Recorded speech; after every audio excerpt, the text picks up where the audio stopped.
The 7 in Fortnite are so interesting, and I've got a quick question as we kick this video off. Who's your favorite member of the 7? Leave a comment down below and let me know. Mine might be the Visitor just because he was the first one that we got, and really learning about him was the first step we took in learning about the rest of the 7 and really kicking the storyline off. But I would love to hear your thoughts.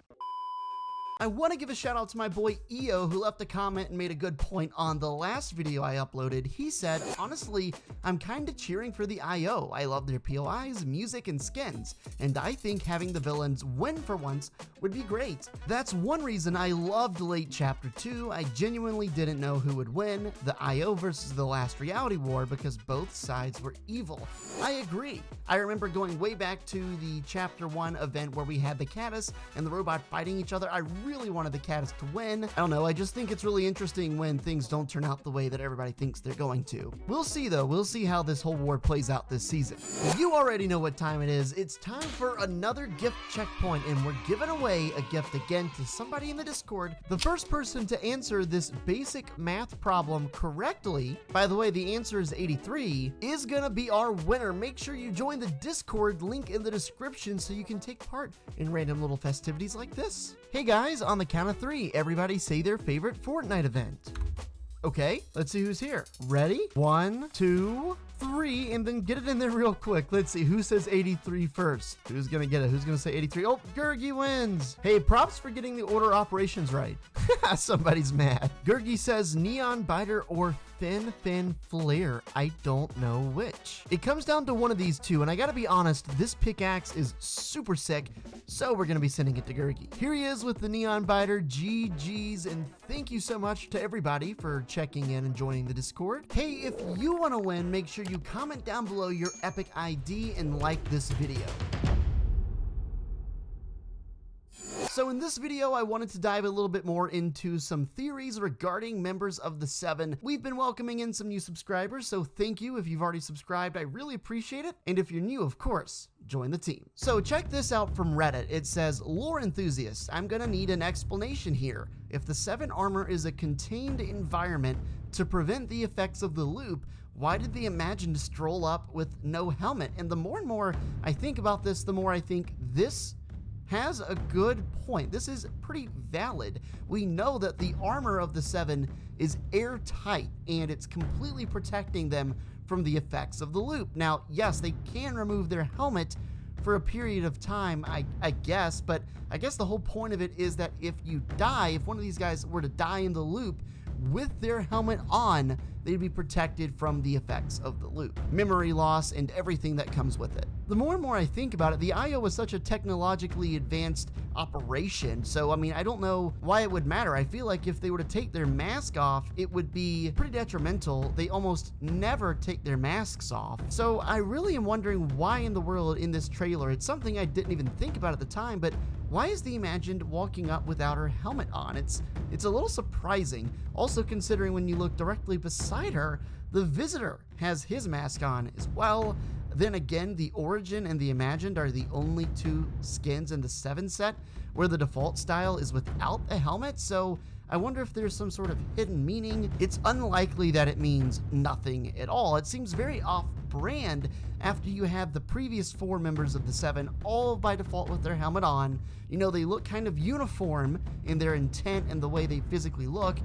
So to go off-brand like this is certainly interesting, and I wonder what it actually entails and what this means. It's definitely very interesting to talk about, and it's a fair point, one way or the other. Moving on, the next Reddit post, it says, in the fire pits next to the tank parking spots at Command Cavern, you will notice that somebody is destroying security cameras. Next to one of them, you can see the board games and playing cards Sky had in the Shark Spy base.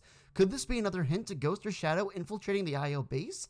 It's very interesting to think about, you know, Ghost and Shadow, from my understanding, they were sort of before the IO had officially come out yet, and they were just kind of working from the shadows. Nonetheless, though, this is pretty much the exact same thing that Sky had at her shark base in Chapter 2.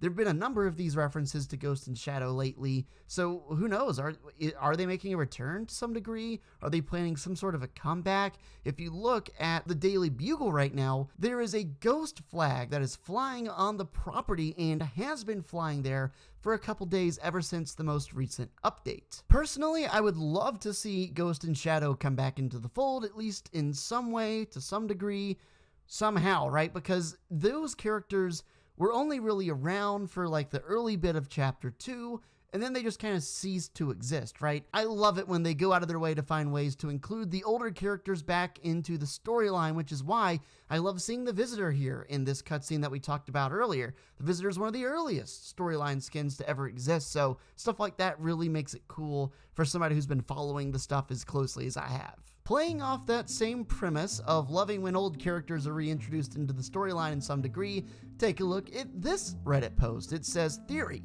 Since the IO imprisoned the Cube King, I believe that the other two elemental kings have also been captured by the IO for their chaotic crimes, and that's why we haven't seen them since." It is interesting, you know, if you think about the 4 elements, you've got water, earth, fire, and air. I'm not really sure if the same exact real-life principles and elements apply to the game. However, there are a number of elemental kings in the game. The Prisoner, who was the Fire King, the Ice King, and the Cube King. Forgive me if I'm forgetting any, and please feel free to let me know what I'm missing in the comments. But if you take a look at all 3 of those characters, we know 2 of them for sure have been locked up, right? The Prisoner, the Fire King, but also the Cube King, Origin. They were both locked up for sure.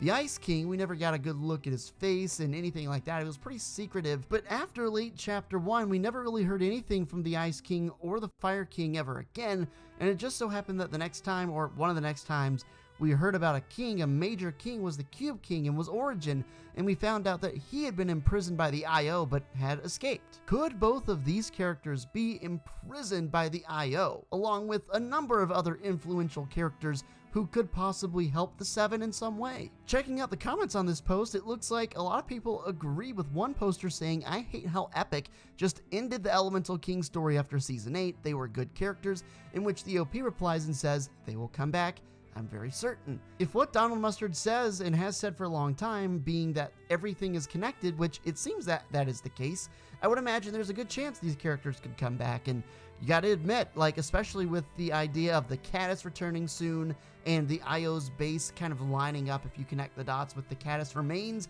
and all the theories of the Caddis cave coming soon, it wouldn't be surprising considering both these characters were at the Ice King's castle on Polar Peak when Polar Peak was harboring the Caddis in the first place. Maybe both of these guys were working for the IO or partially helping them in some way. I would love for the game to revisit this specific era and reintroduce these characters back into the game in a big way. Hey, if you have any theories for yourself, I would love to cover them in a video coming up soon. Make sure to leave them in the comments below. Also, be sure to check out my Facebook gaming page for additional exclusive content. That link, as well as the Discord and all of my socials, are in the description. With that said, make sure you join the Fruit faction, and I'll see you guys in the next one. Fortnite.